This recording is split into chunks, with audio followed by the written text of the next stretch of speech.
Olá, meus queridos! É o seguinte, hoje nós vamos fazer aqui no canal a submissão de um projeto na prática para o Comitê de Ética em Pesquisa. Toda pesquisa que envolve seres humanos devem ser submetidos ao Comitê de Ética em Pesquisa das instituições. Então, se você está fazendo um projeto de pesquisa aí e tem a aplicação de um questionário ou outra pesquisa com dados clínicos que envolvem seres humanos, você tem que submeter o seu projeto aos comitês de ética de pesquisa da sua instituição, aquele comitê de ética que está mais próximo ao participante de pesquisa. Obviamente que quando se trata de pesquisa, é um vasto tema, a ideia aqui não é esgotar todas as possibilidades da sua pesquisa aí, mas é para facilitar quais são as regras gerais, e eu não vou esgotar os temas sobre pesquisa, porque tem várias modalidades de pesquisa, várias metodologias. Esse vídeo tem o intuito de só facilitar as regras gerais que você tem que observar quando for submeter o seu projeto ao Comitê de Ética em Pesquisa, e eu vou mostrar para vocês dentro da plataforma Brasil como que faz essa submissão, e depois eu vou apresentar os documentos mais comuns e um checklist do que você precisa. Então, esse vídeo aqui ele é dividido em 3 grandes momentos.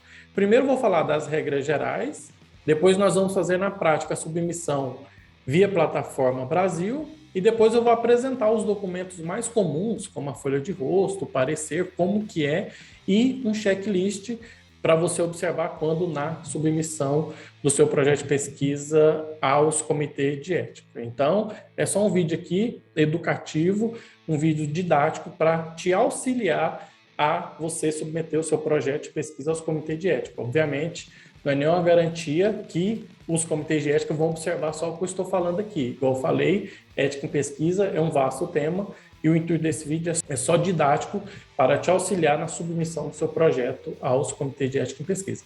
Primeira coisa, as funções básicas do Comitê de Ética em Pesquisa é educativo, consultivo e deliberativo. Então, todas as situações que envolvem ética em pesquisa, ele tem um caráter educativo, consultivo e deliberativo, porque ele que vota os pareceres, tá certo?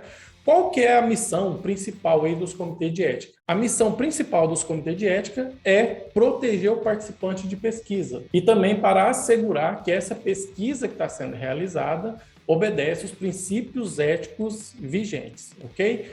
Outra coisa, os comitês de ética em pesquisa é multidisciplinar, então tem gente de todas as áreas que compõem o comitê de ética em pesquisa. Pessoa das ciências exatas, ciências sociais aplicadas, ciências da saúde.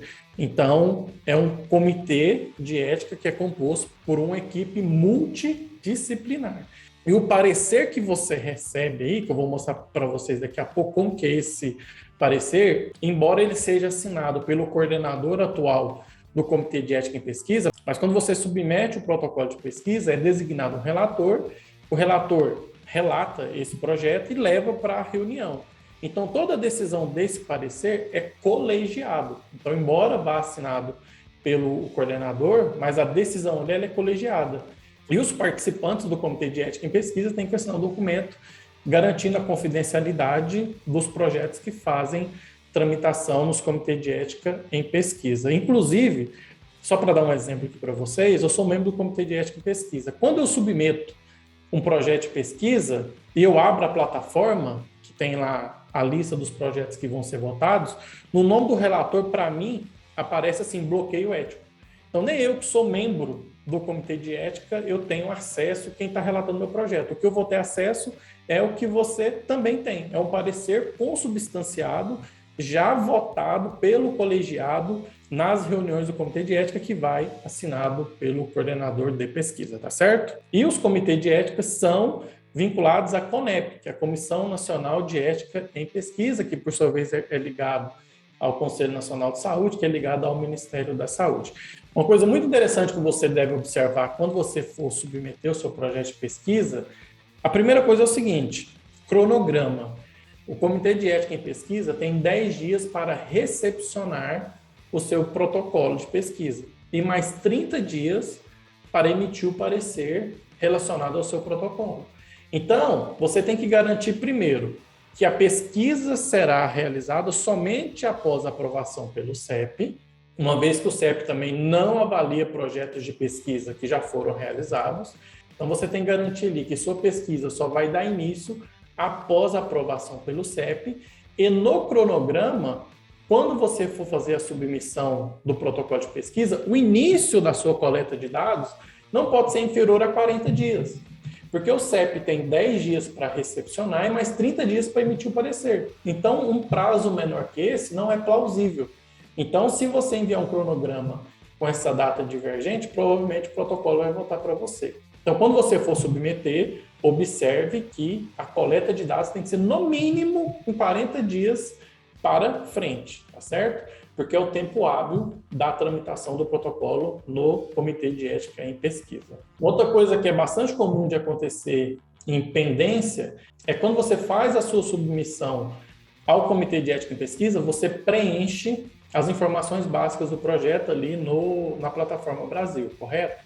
Só que isso, você tem um projeto de pesquisa. E o que a gente verifica, às vezes, é que você tem seu projeto de pesquisa e você vai começando ali a preencher a plataforma Brasil e depois você faz algumas alterações no projeto. Então, não vai dar certo. Por quê? Porque as informações básicas do projeto não é igual ao seu projeto de pesquisa. Então, você tem que assegurar aí, você tem que observar que o seu projeto de pesquisa que você está fazendo aí no Word tem que ser igual ao que você está informando na plataforma Brasil. Não pode haver divergência, tem que ser o mesmo projeto. Inclusive, na plataforma Brasil, quando eu for mostrar para vocês, tem a área para você cadastrar lá. Se é ciência da saúde, se é a ciência social aplicada ou outra área. Então, tem que ser igual à sua área que você está fazendo a respectiva pesquisa, tá certo? Outra coisa que você tem que observar. E quando você receber o parecer, tem algumas possibilidades. Ou seu protocolo é aprovado, ou seja, você já pode iniciar a pesquisa. Seu protocolo tem pendência, ou seja, seu projeto de pesquisa está ok, você apresentou os documentos, mas tem algum problema de ordem técnica ou de ordem que você não apresentou algum documento ou está faltando algum critério de ética em pesquisa ali. Então, o Comitê de Ética em Pesquisa vai devolver o projeto com você com as pendências, vai estar escrito lá onde vai estar a pendência, eu vou mostrar para vocês na hora que eu apresentar os documentos, e você tem que corrigir essas pendências, postar a carta de resposta juntamente com o projeto de pesquisa já com as alterações, tá certo? Aí corre o mesmo prazo que eu falei anteriormente. Ou seu protocolo pode ser reprovado, pode ser algum caso que fere mesmo os princípios éticos, né? E que você não pode realizar aquela pesquisa. Em todo caso, você tem possibilidade de recurso, se não for aprovado, tanto para o próprio CEP, num prazo de 30 dias, e se for reprovado mesmo assim, você tem a possibilidade de ter recurso junto à CONEP. Então, se você se enquadra nesse caso, você tem que observar. Então, seu protocolo pode ser aprovado, inicia a pesquisa, pendência, você vai corrigir essa pendência, postar a carta-resposta, fazer o protocolo de novo, a submissão via plataforma Brasil, tá certo? E você vai ter de novo o seu parecer. Caso ele for reprovado, aí você tem a possibilidade de recorrer ao próprio CEP, né, apresentando as suas justificativas, e se caso houver a negativa, você tem a opção ainda de recorrer à CONEP. Todos os links que eu comentar aqui nesse vídeo, as resoluções, vai estar aqui no link da descrição, tá certo? Aproveitando que eu estou falando aqui do link da descrição, se você não é inscrito no canal, peço você se inscrever, curte esse vídeo e compartilhe esse vídeo com seus amigos que também estão fazendo pesquisa. Lembrando que, no caso de graduação, o pesquisador responsável que faz essa submissão é o orientador, tá? O aluno de graduação ele não pode ser o pesquisador responsável no seu protocolo de pesquisa de TCC. Tem que ser, no mínimo, graduado para ser o pesquisador responsável, tá certo?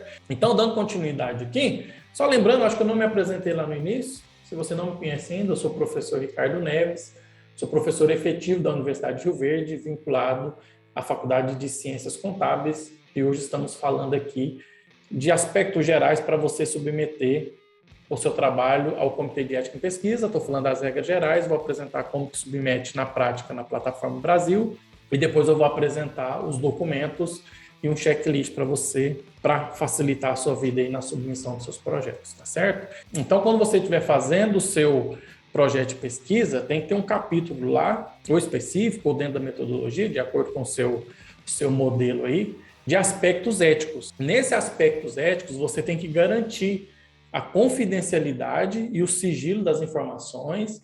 Você tem que garantir que somente os participantes da pesquisa ali terão acesso aos dados e que a divulgação dos resultados serão de forma genérica e que não será possível, mediante aos resultados da pesquisa, identificar o participante. Então, você tem que começar falando, olha, tem a confidencialidade dos dados, nós estamos garantindo a confidencialidade aqui dos dados e que não será possível a identificação individual do participante e só os resultados serão apresentados de forma geral. No projeto de pesquisa também, você tem que informar os critérios de inclusão e de exclusão, ou seja, quem serão incluídos na sua pesquisa, estudantes de uma determinada área, portador da doença tal, etc., de acordo com a sua metodologia, e os critérios de exclusão, ou seja, depois de incluídos, quais serão aqueles que serão excluídos. Então, o que é muito comum da gente se ver é que os critérios de exclusão, a pessoa coloca uma negativa da inclusão, isso não pode. Depois de incluídos, como metodologicamente alguma pesquisa, algum questionário pode ser excluído ou algum participante. Então, você tem que explicar quem serão os incluídos na sua pesquisa e quem serão os excluídos depois de incluídos. Isso a gente chama de critérios de inclusão e critérios de exclusão.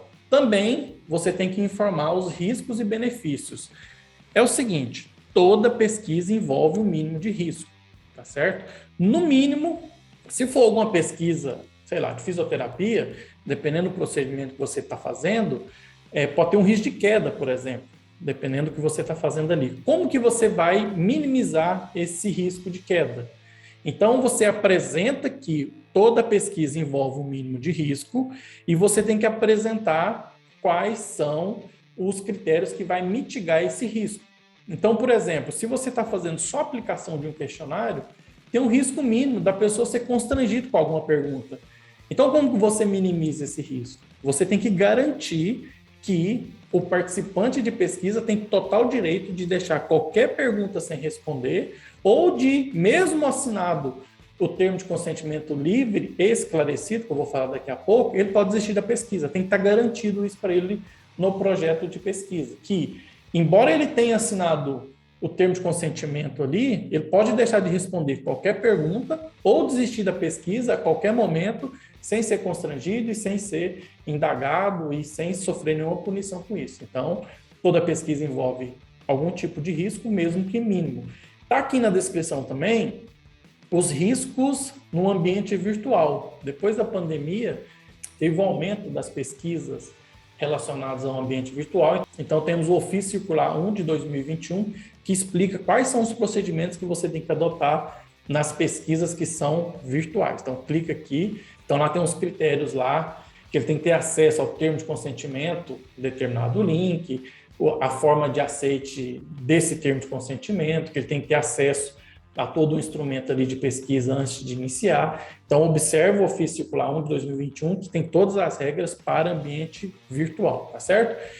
Então, tem os riscos e os benefícios. Os benefícios podem ser diretos ao participante, de acordo com a sua metodologia, ou, o que é muito comum, os benefícios indiretos, que aquela pesquisa envolve somente um progresso da ciência, conhecer melhor um determinado tema, que pode convergir por um aumento aí da base teórica e de avanço da própria ciência. Outra questão a ser observada é a abordagem ao participante, que é muito observado, assim como os outros critérios. É o seguinte, como que você vai abordar o participante de pesquisa? Vai ser de forma individual, vai ser de forma coletiva? Depois que você abordar esse participante, como que ele vai responder o questionário? Vai ser naquela sala mesmo, ele vai ser conduzido a um outro local. Então, você tem que deixar claro como que vai ser a abordagem ao participante. Se é individual, se é coletivo, se é no ambiente virtual. Se for no ambiente virtual, por exemplo, como que vai ser? Vai ser por e-mail? Então, no e-mail lá, você tem que não fazer por lista de transmissão, porque a pessoa pode identificar a outra que está participando da pesquisa, tá certo? E falando nisso, quando você faz seu protocolo de pesquisa ali, o título da instituição que você está pesquisando tem que ser genérico, tá? Então, se você está estudando alguma coisa específica de uma determinada universidade, de hospital, no título não pode ir o nome daquela instituição para você resguardar o título público da pesquisa, né? Para você resguardar o participante da pesquisa daquele determinado local. Obviamente que no corpo do trabalho ali do seu projeto de pesquisa, você vai explicar onde que é, inclusive com as cartas de anuência que você precisa, que eu vou apresentar daqui a pouco. Mas no título, para garantir o sigilo e a confidencialidade dos participantes, no título público deve ser um título genérico, tá certo? Então, de forma resumida, que você tem que observar, as informações básicas que você cadastra tem que ser a mesma do seu projeto de pesquisa, tá certo? Você tem que garantir a confidencialidade e o sigilo das informações, que só a equipe de pesquisa vai ter acesso ao protocolo de pesquisa, aos dados da pesquisa, e que os dados apresentados serão de forma geral, que não é possível identificação individual dos participantes, tá certo? Elencar os critérios de inclusão e exclusão, os riscos e benefícios e a forma de abordagem ao participante, se é individual, se é coletivo e se é no ambiente virtual e como isso vai proceder, tá certo? Então agora eu acho que eu encerro a primeira parte do vídeo com os aspectos gerais de submissão ao Comitê de Ética em Pesquisa. Então agora eu vou mostrar na prática como você faz essa submissão na plataforma Brasil, lembrando que esses links estão tudo aqui na descrição, tá certo? Lembrando que para você fazer a submissão na plataforma Brasil, você tem que ter o cadastro na plataforma Brasil, correto? E que para você fazer o cadastro na plataforma Brasil, você tem que estar cadastrado no currículo Lattes, aqui na descrição também.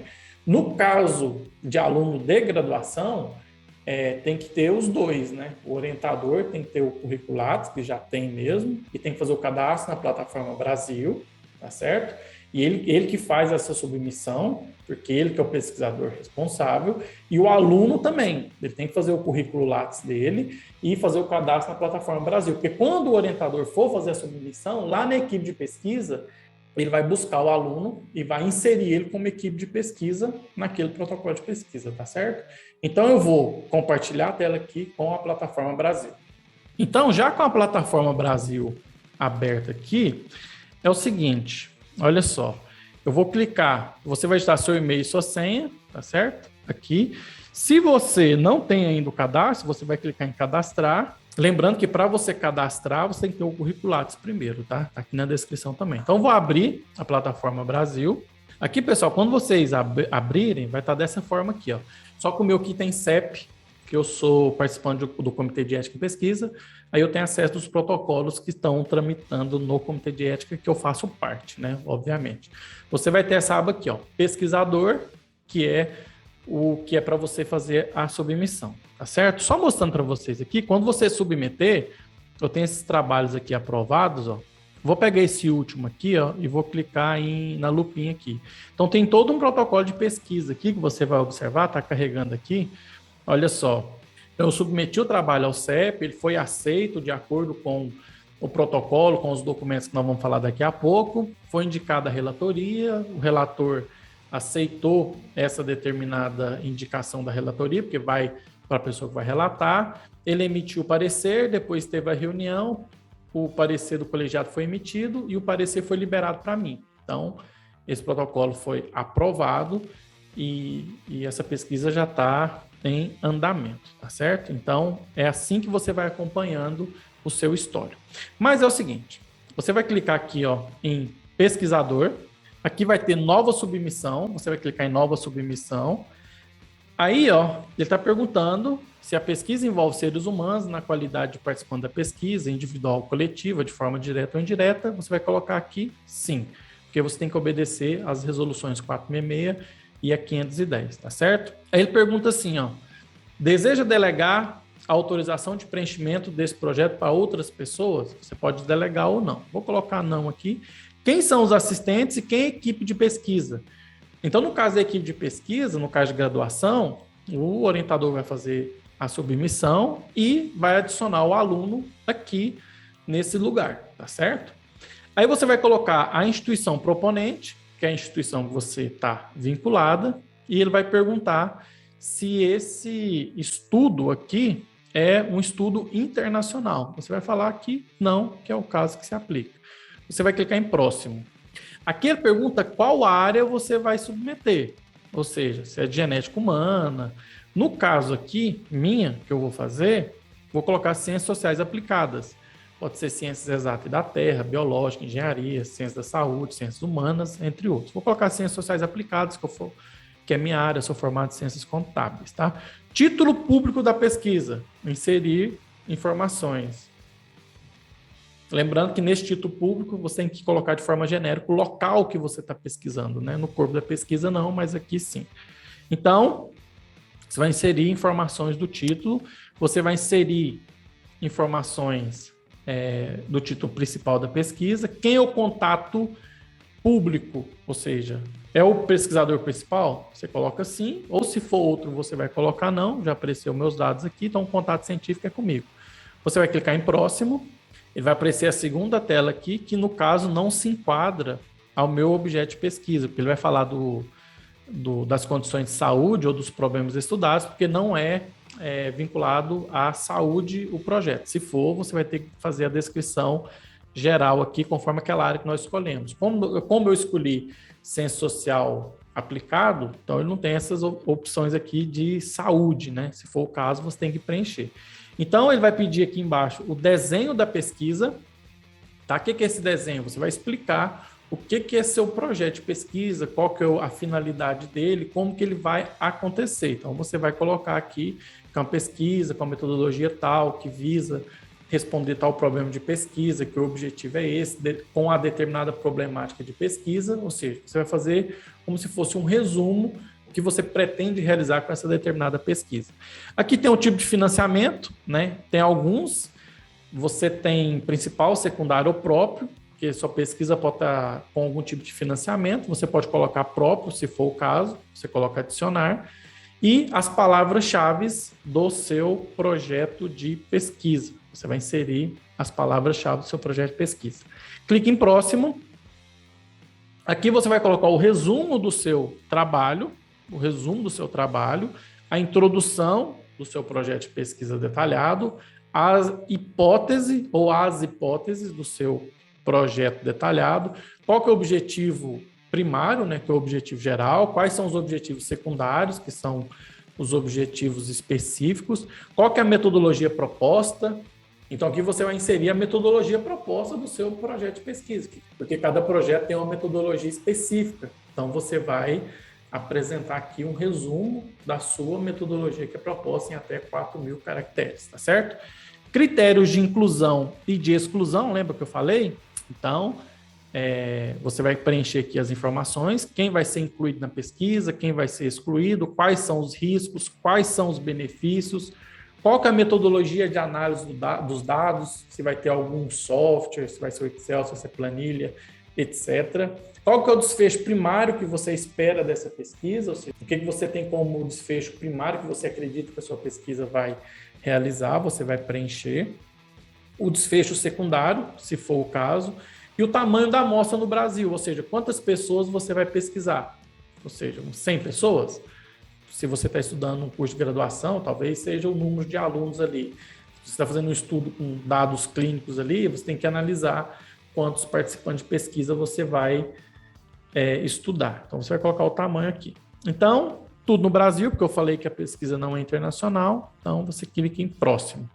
Depois disso, a hora que ele abrir aqui, aí ele vai perguntar: haverá uso de fontes secundárias de dados, prontuários, dados demográficos, etc.? Então, você vai ver se você vai utilizar ou não. Vou colocar não, porque essa pesquisa, geralmente eu não utilizo nas minhas, mas se você utilizar, você vai ter que detalhar aqui também. Informe o número de indivíduos abordados, 100 pessoas, que é o mesmo, e essas 100 pessoas, elas devem ser distribuídas em grupos, tá? Quantos grupos que você vai fazer? Você vai informar os grupos aqui, a identificação deles. Vamos colocar acadêmicos, 100 intervenções, 100 intervenções. Aí você tem que ver o seu protocolo de pesquisa, como que vai ser essa identificação dos grupos. Aí é muito questão de metodologia de cada projeto de pesquisa, tá? Não dá para entrar em detalhes de cada projeto. Adicionar. É um estudo multicêntrico no Brasil? Vou colocar não. não se aplica. Se for, você tem que colocar qual o nome da instituição, o CPF responsável e tal. Propõe dispensa do TSLE? Não, você vai apresentar o TSLE. Pesquisas que pedem dispensa de TSLE, que é o termo de consentimento livre e esclarecido, é muito específico, muito raro, e que eu vou apresentar qual é esse documento posteriormente, tá? Inclusive, falando do TSLE, você só pode, naquela abordagem ao participante, você tem que ler esse TSLE, que é o termo de consentimento livre e esclarecido, numa linguagem acessível a ele, em forma de convite, tá certo? E ele tem que assinar e você tem que garantir que ele vai ficar com a via, tá certo? Haverá retenção de amostras para armazenamento em banco? Vou colocar não. E aqui você vai colocar o cronograma. Lembra? Então, aqui eu vou colocar, ó, envio do projeto de pesquisa para aprovação do CEP, tá certo? Vou colocar a data de hoje, por exemplo, vou adicionar. E depois eu vou adicionar aqui a realização das entrevistas e coleta de dados numa data 45 dias posterior ao dia que eu estou informando, 40 dias, ou mais, né? Dependendo do seu protocolo de pesquisa, mas lembrando que você tem que obedecer aqueles 40 dias que eu estava falando anteriormente, tá? Eu vou colocar aqui para junho, e qual vai ser a data de término também, você coloca, certo? De acordo com a metodologia. Aí, coleta de dados, como que você vai analisar esses dados, quando que você vai entregar o relatório final, etc. O seu cronograma de pesquisa, que todo protocolo de pesquisa tem que ter, tá certo? Aqui eu estou ensinando submeter, mas o cronograma de pesquisa é inerente a cada pesquisa mesmo, tá certo? Aí você vai inserir aqui também toda a bibliografia do seu trabalho de pesquisa, tá certo? Aí você vai clicar em próximo. Tá falando que o orçamento financeiro não foi preenchido, olha só. Então aqui você vai colocar o orçamento, você vai colocar que é próprio, no meu caso aqui, que é impressão, encadernação, alguma coisa nesse sentido. Eu vou colocar aqui hipotético, lembrando que cada projeto de pesquisa tem um orçamento próprio e que é inerente a cada pesquisa também. Clicou em adicionar, porque aqui ele está falando, porque eu não preenchi, né? Se é custeio, capital, bolsas ou outro, né? Vou colocar que é custeio, porque é o que vai custear a pesquisa, né? Pode ser formatação, impressão, encadernação, igual eu estava falando. Adicionar, vou colocar próximo aqui. Aí, ó, ele vai dar aqui, ó, imprimir folha de rosto. O que é imprimir folha de rosto? Eu vou mostrar essa folha de rosto daqui a pouco para vocês. Aí você vai imprimir a folha de rosto, vai assinar e vai levar para a instituição proponente assinar também. No caso aqui da instituição que eu trabalho, funciona da seguinte forma.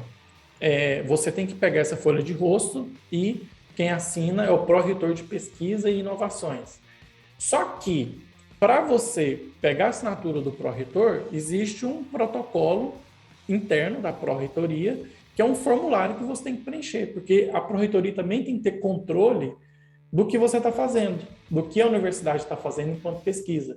E no caso aqui da universidade que eu trabalho, nesse formulário, o professor tem que pegar a assinatura do diretor do curso. Porque, olha, você está fazendo uma pesquisa. Essa pesquisa, você é vinculado a alguma instituição. Então, você tem que ter um cadastro para a pró-reitoria acompanhar.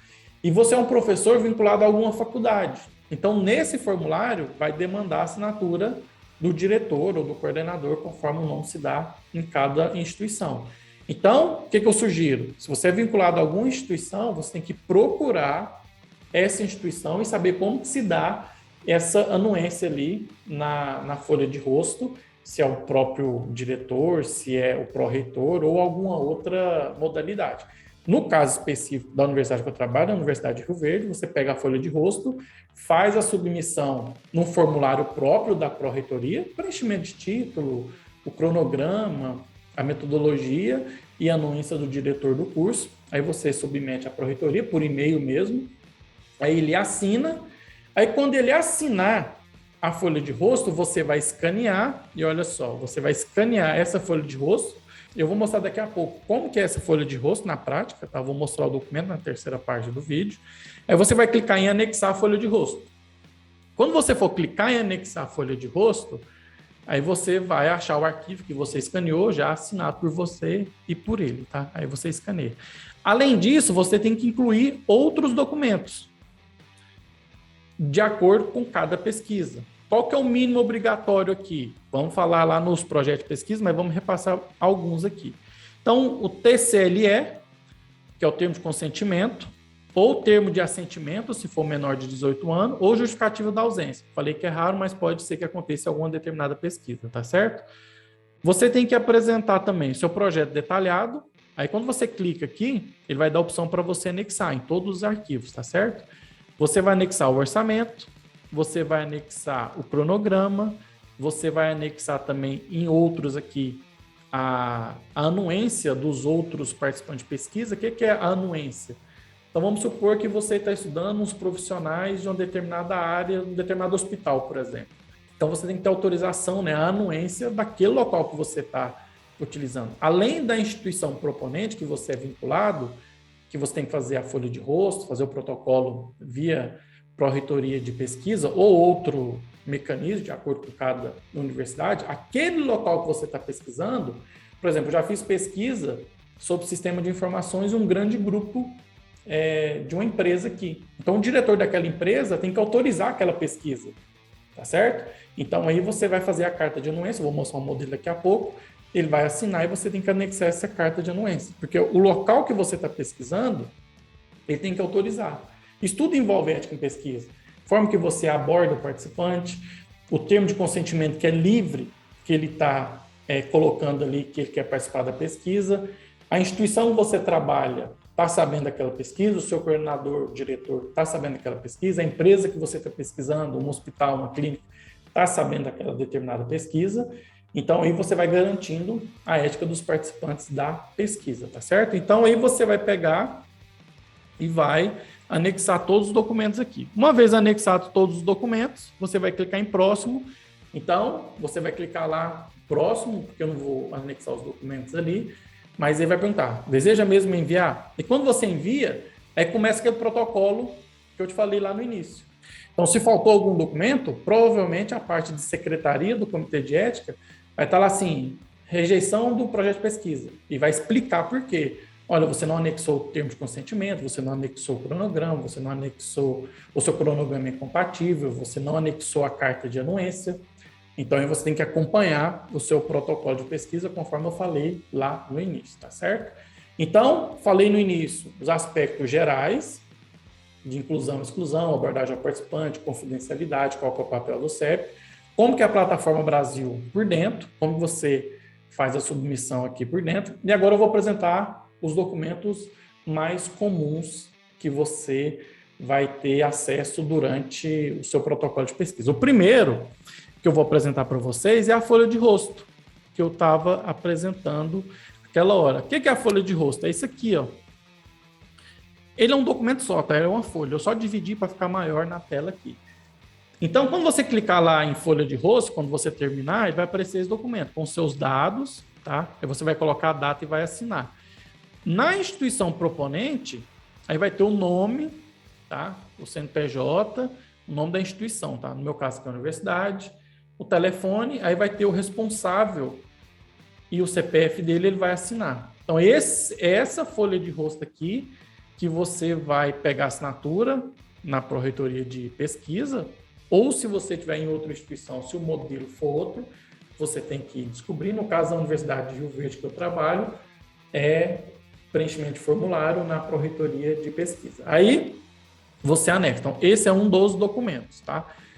Agora, o termo de consentimento livre e esclarecido, ele deve ser em forma de convite. O que é forma de convite? Porque a linguagem que você está utilizando tem que ser acessível.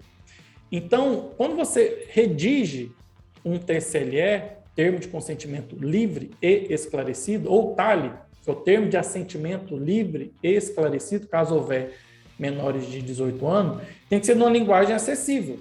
Ou seja, olha, você está sendo convidado para fazer a pesquisa tal, vai ser garantido a sua confidencialidade, seu sigilo de informações, o objetivo dessa pesquisa aí você vai explicar o objetivo, é garantido o sigilo de confidencialidade, você tem todo o direito de não participar da pesquisa, você tem o direito, mesmo que assinar esse documento e deixar qualquer pergunta sem responder ou desistir da pesquisa sem nenhum constrangimento, conforme eu vou apresentar o documento para vocês, e lembrando que vai estar aqui no link da descrição também. Caso envolver menores de 18 anos, aí você tem que fazer o TALI, que é o termo de assentimento livre e esclarecido também, tá certo? E caso você for utilizar dados, ou seja, é alguma coisa que envolve prontuários, por exemplo, de uma determinada clínica, que é o termo que você garante a utilização correta dos dados que você está manuseando, tá certo? Então, eu vou mostrar aqui para vocês, já mostrei a folha de rosto, agora eu vou mostrar para vocês aqui, ó. Então, vou mostrar para vocês aqui o TCLE. Olha só, você está sendo convidado como voluntário a participar da pesquisa tal, que tem tal objetivo, a justificativa, qual vai ser o procedimento, tá certo? Aqui você vai falar dos riscos e as cautelas que você tem que tomar a respeito da respectiva pesquisa, quais são os benefícios diretos ou indiretos que ele vai ter, reforçar também que ele não vai ter nenhum tipo de custo para participar da pesquisa. Então está aqui um modelo, vamos ler, mas para você colocar, você tem que garantir as duas vias para ele aqui, tá? Lembrando que é muito importante, tá? Colocar o endereço do CEP, porque talvez você está realizando alguma pesquisa com um determinado participante e ele tem algum problema com o pesquisador, por exemplo, então você tem que ter ali embaixo os contatos do CEP, inclusive com o horário de funcionamento, porque se o participante de pesquisa quiser entrar direto em contato com o comitê de ética, ele tem essa possibilidade, tá certo? Então, você tem que fazer o TCLE dessa forma, tá? Uma outra coisa, se for o TCUD, que eu estava falando, é o termo de compromisso para uso de dados.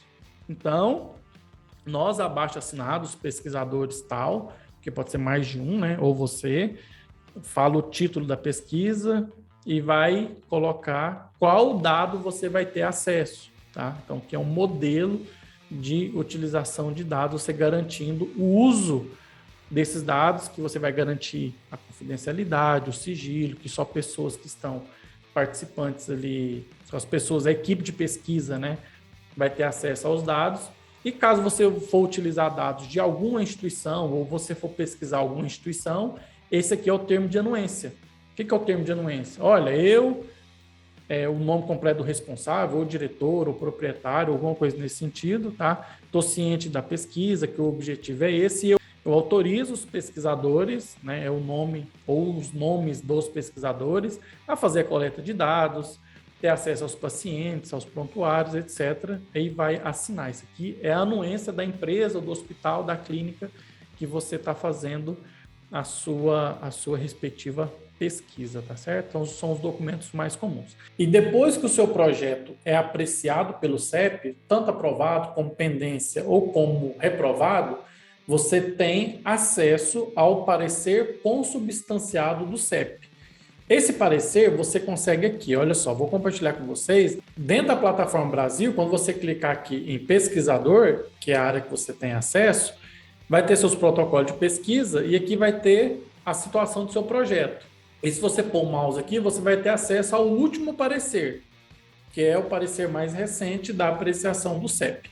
Esse parecer é o seguinte, ele vai aparecer dessa forma para você. Você vai clicar, é um arquivo em PDF, e o arquivo é igual esse aqui, ó. Olha só. Então, você vai ter... Aqui está rabiscado, porque é o projeto que eu estava falando sobre compliance e tal.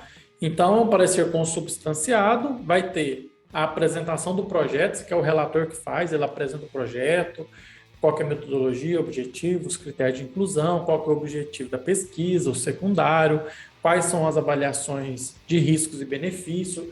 O relator faz comentários e considerações sobre a pesquisa, fala sobre as considerações sobre os termos de apresentação obrigatória, ou seja, eu apresentei o TCLE, carta de anuência, o projeto, cronograma, etc. E aqui, ó, a conclusão foi que informamos que o Comitê de Ética não observou óbices éticos e considera o presente protocolo aprovado. Se tivesse pendência, ele ia falar, olha, verificamos tais pendências. 1, tem que corrigir isso. 2, isso não está de acordo com a resolução tal. 3, e ele vai elencar as pendências que porventura tiveram, né? Então, esse é um modelo do parecer. Aqui está os documentos que eu protocolei, que eu coloquei lá na submissão, e ele é assinado por um coordenador, tá certo? Ele é gerado por um coordenador. Lembrando que esse coordenador ele é assinado, mas esse parecer é o consubstanciado, ou seja, é o parecer do CEP colegiado, ok? Uma coisa que eu quero falar com vocês aqui agora é o seguinte: falamos da abordagem geral lá no início, depois como faz submissão ao CEP, e agora os documentos mais comuns: folha de rosto, TCLE, tem o TALE, né, que é o termo de assentimento, se for menor de 18 anos, e o TCUD e a carta de anuência. Então, esses são os documentos. Agora, eu quero apresentar para vocês um checklist. Olha só, assim, um resumão de tudo que eu falei. Então, para você submeter um protocolo de pesquisa, lembrando, o título tem que ser genérico, o título público, né? Lembrando que no corpo do trabalho você vai explicar, vai anexar os documentos da carta de anuência com o nome da empresa certo, mas que para garantir a confidencialidade dos participantes da pesquisa, o título tem que ser de forma genérica para não identificar a instituição. O termo de autorização da instituição coparticipante, ou seja, o termo de anuência, onde que você está pesquisando, tem autorização para isso? Ok. O cronograma de execução, lembrando que no cronograma de execução você tem que colocar que é compatível com a tramitação do projeto, né? Do protocolo, ou seja, 10 dias para recepção e mais 30 dias para emissão do parecer. Então, apresentar o cronograma. A folha de rosto, que é um documento gerado diretamente pela plataforma Brasil, né? Que você vai pegar a assinatura do proretor de pesquisa ou um outro profissional na instituição, um outro responsável na sua instituição. E na minha aqui é o proretor de pesquisa, fazendo formulário de cadastro, com autorização do diretor. O projeto completo, tá? O projeto completo tem que conter, conforme o próprio nome sugere, introdução, justificativos, objetivos, amostra, critério de inclusão e de exclusão, análise dos dados, procedimentos éticos, orçamento, cronograma, qual que é a metodologia, certo? Como você vai analisar os dados, ou seja, um projeto de pesquisa, de fato, para você pesquisar aquilo que você está se propondo, tá? As informações básicas, que é gerada dentro da plataforma Brasil, porque quando você faz o protocolo, essas informações básicas já aparecem, por isso que ela tem que ser igual ao seu projeto de pesquisa. O formulário de coleta de dados, ou seja, você vai fazer uma pesquisa, um roteiro de entrevista, estruturada, semi-estruturada, qualquer coisa. Qual vai ser o seu instrumento de pesquisa? Vai gravar? Qual vai ser o tratamento desses dados que você está gravando, etc. E assim por diante. Qual vai ser o questionário? E submeter também à plataforma Brasil. O TCLE tem que ser em forma de convite, uma linguagem clara e acessível. Você tem que colocar os objetivos da pesquisa, justificativa. Você tem que colocar também os possíveis desconfortos que essa pessoa pode ter, o risco, que ela pode deixar de responder qualquer pergunta ou de desistir da pesquisa a qualquer momento, ou seja, a plena liberdade ao participante, né?